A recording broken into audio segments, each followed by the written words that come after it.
The pasta is being mixed onto the table. Yung parang hahalo ka ng simento. Okay, meron kang buhangin, may simento, tapos meron kang well sa gitna. So para hindi makalat, mixing bowl tayo. Mixing bowl. Okay? Tapos meron tayong strainer. So what we are going to do is we are going to scoop. Kapag dry ingredients ang ginagamit natin, i-scoop talaga tayong puno, then saka natin i-scrape. Okay? So paano yun? So i-scoop natin puno, then saka tayo mag-i-scrape. So this is our 1 cup. So apply to any kind of dry ingredients. O ha? Sige. Strain.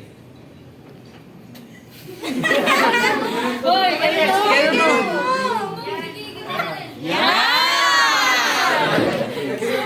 Dahil hindi yan, kinakabahan ba?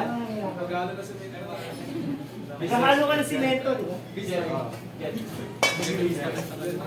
Now, so meron na tayo dito. Ang gagawin naman natin is gagawa tayo ng well sa gitna. Sa gitna. So para tayo maghahalo talaga ng simento, di ba? Yan. Uy, malaglag ka dyan. Malaglag ka. Nakamukha mo kasi ito eh. Tapos bigyan ko wrap yung eggs. Sarado mo eh. Isa.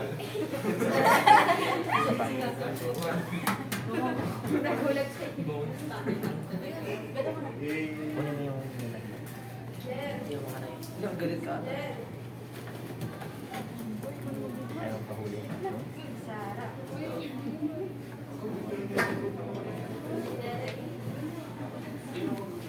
Then we have a pinch of salt.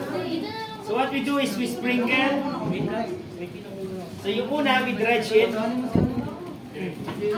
Ayaw, we sprinkle, ha? So, pakiramdaman ko muna yung dough natin. So, anong feeling? Pakiramdaman nyo. Malamig, ano ba? Fluffy, malambot.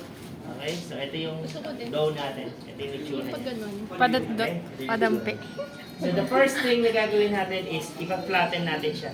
Pa-flat lang. Sige, flat. Mil, huwag ka dyan. Malaglag ka. Bumabalik, bounce ka. So, i-flat natin. Ganito ha, ma'am. Flat natin.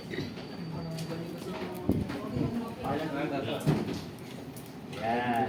Okay. Baliktad. Baliktad. Yan. Flat. So, ang purpose ng flatting natin, para pag nilagay natin siya sa machine, madali siya may insert. Kasi kapag nilagay natin siya ng machine na makapal siya, masisira naman yung machine mo. Baka talaga dyan eh. Yan. Next natin is, so na-flat na yan, yung rolling pin natin, okay, lagay ng flour. Tumami ka, ito na.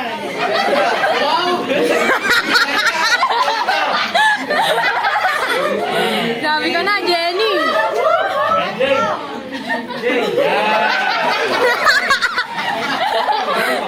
Ito green mining. Ito kayo, ito. Okay, so next natin is from the center. Okay, push it. Pag pinupush natin, pakikiramdaman natin na, tumatama na ba yung rolling pin natin dun sa table? O hindi. Then, push. Then up. Okay. Then center. Down. Again. Angat ha. Iangat mo ha. Then center. Up. Center. Down. Tapos, Fast learners, Jenny. turn. Turn natin. Turn. Pag dumidikit, siyempre, flour. Okay. Go. Center. Center. Up. Pag pinupush mo, makukuha mo pa rin yung shape niya. Tinan mo. Ito yung shape mo, gumanon na. Di ba? Parang gusto na ka natin, Jenny.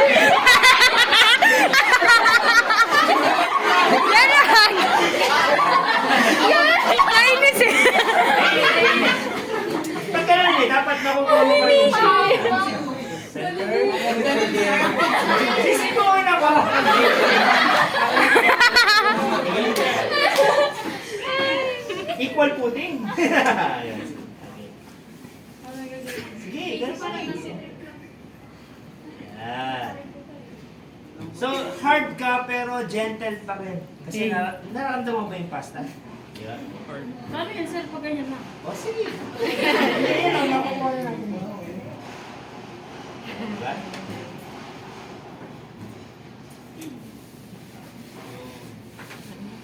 Sir. Huwag ka nanginginig, be. Ayan. O, ito naman, naging bilog. Taste na lang siya. Hindi tayo gagawa ng pizza. No? Ayan. Oh, this one is ready. Ready to ready. So, ready for roll. Ito na, bundan. Hindi ko siya talaga ako. Kaya sa Muy bueno. So, this is our machine. Kumakin, sir. Wala.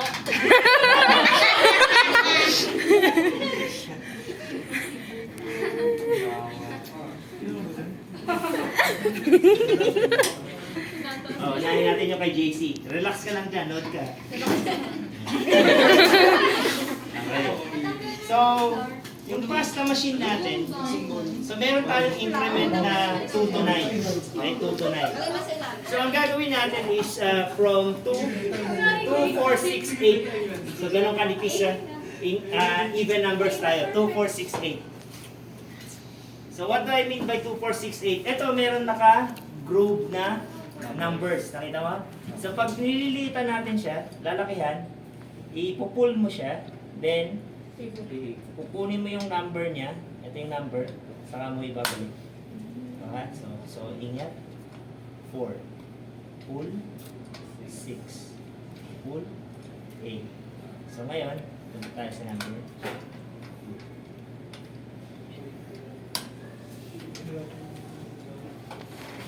So kanina, iniingatan natin siya na huwag maging wet at the same time huwag maging sobrang dry. Nasa middle lang tayo.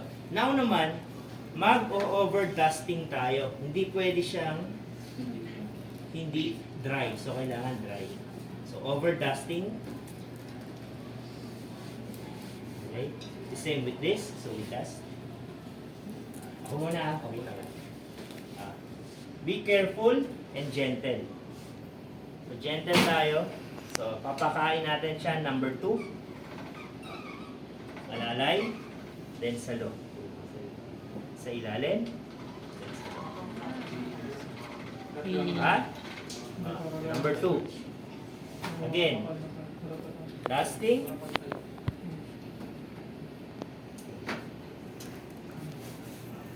Pakain. Pakain tayo. Then, alalay. So, habang ginaganto mo siya, dapat dire-diretso din yung ikot mo. Next, ikot natin ha, number 4. Number 4 na tayo ha. Pag number 4 mas manipis. Number 4. Time dust. Dust. So, alalay. Uy. Ayaw magpakain. Kuha. Roll. Kuha. JC, doon ka. Ikaw roll, ako magpapa. Alalay. Sige. Go.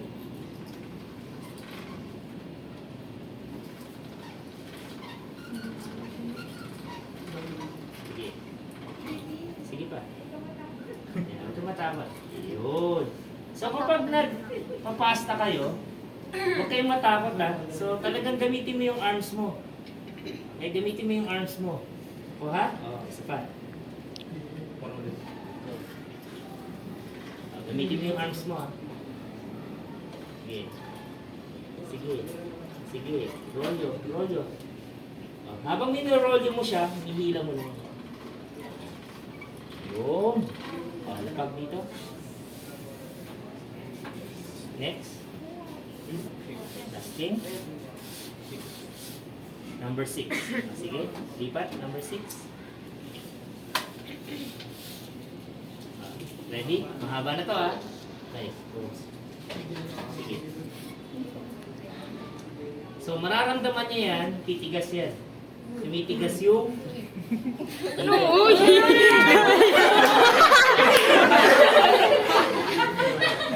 Ano iniisip mo? Wala yung pag-ikot. Okay.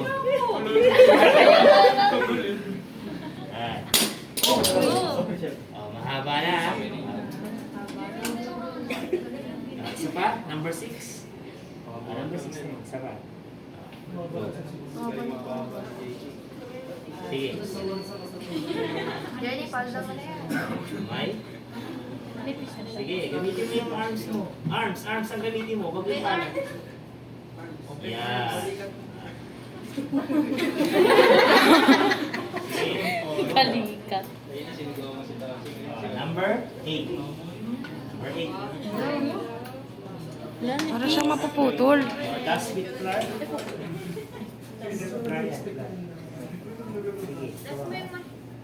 Machine. Yung machine.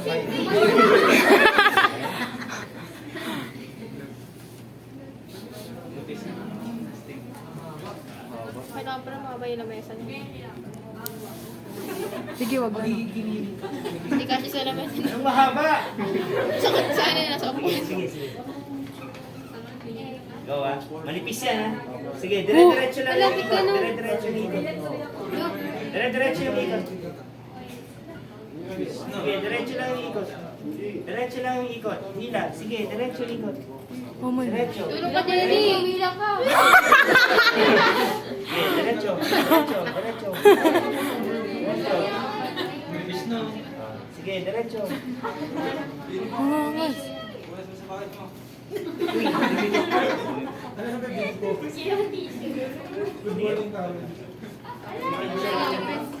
Dumikit. This is my pasta.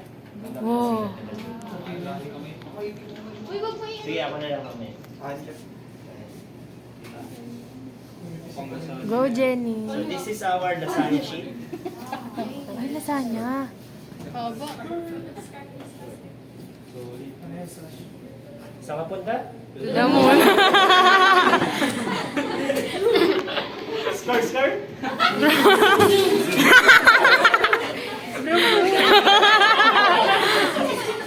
Okay, so, kuha tayo. Easy. For example, so this is our lasagna sheet. Yes. Di ba? Now, so makakatatlo siguro tayo.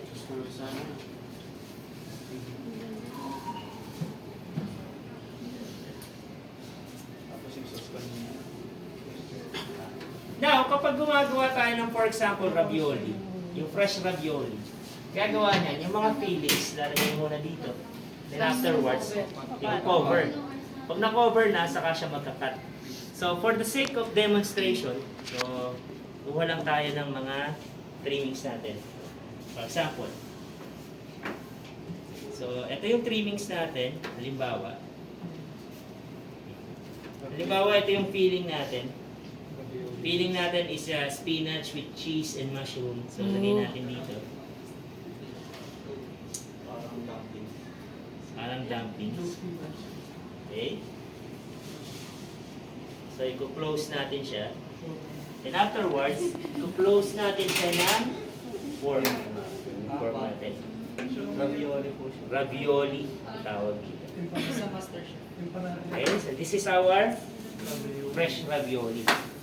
So, mag-trim tayo. Trim natin.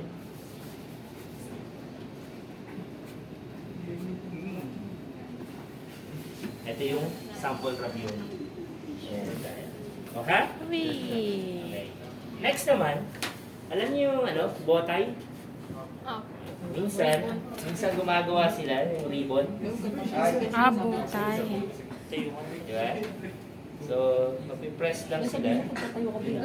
Tapos matutuyo na yan. So, that will be the ribbon botay pasta.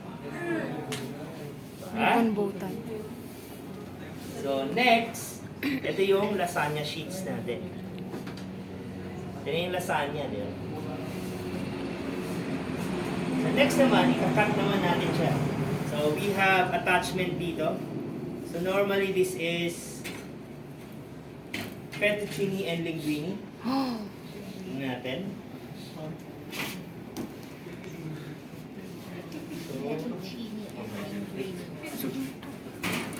Gawa tayo ng sampayan. May sampayan. Ayan.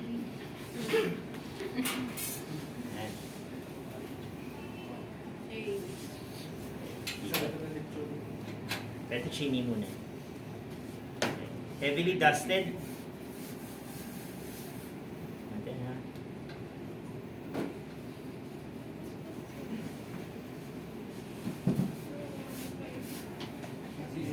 So we will try to cut the fettuccine. Sige. So, balik tayo.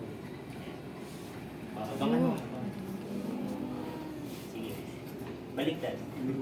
Teka. Ganito, kaliwa, kanan. Okay?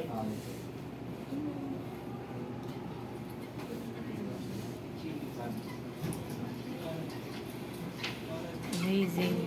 Yan. Sheesh. Ito yung pasta natin. So, ang gagawin natin is, syempre, malambot pa yan. Kunin natin. Sasampay natin isa-isa. Okay? Yan. So, ulit tayo. So, kailangan kasi it's heavily dusted. Para tuyo. Para pag kinat natin, ano mangyayari? Hindi magdikit-dikit. Hindi magdidikit-dikit. Sapot ha? Skor? Zoom zoom! Hindi ba brum-brum muna?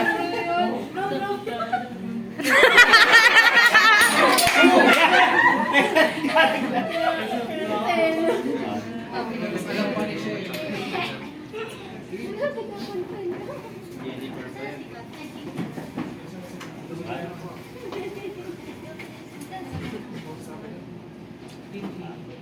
Ito yung Kasi ano yan, dikit-dikit yan.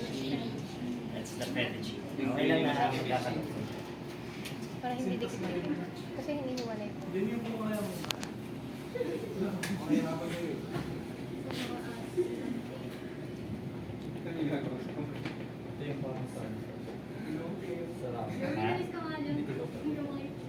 Para sa ramen. Di ba ba yun? Bilog yun. Carbonara.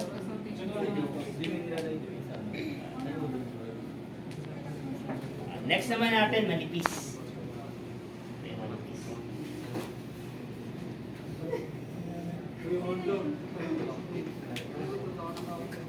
So it must be heavily dusted.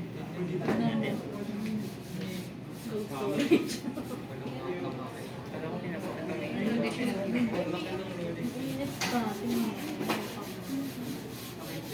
Try naman natin dito. Sige. Bila. Sige.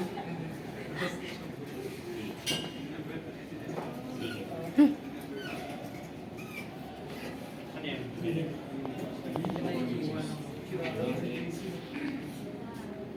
Parang miswa, no? Ito yung isang dahilan kung bakit kailangan heavily dusted siya. Kasi nagdidikit-dikit pa siya. Ayan. Sige, hiwalay mo. Ayan.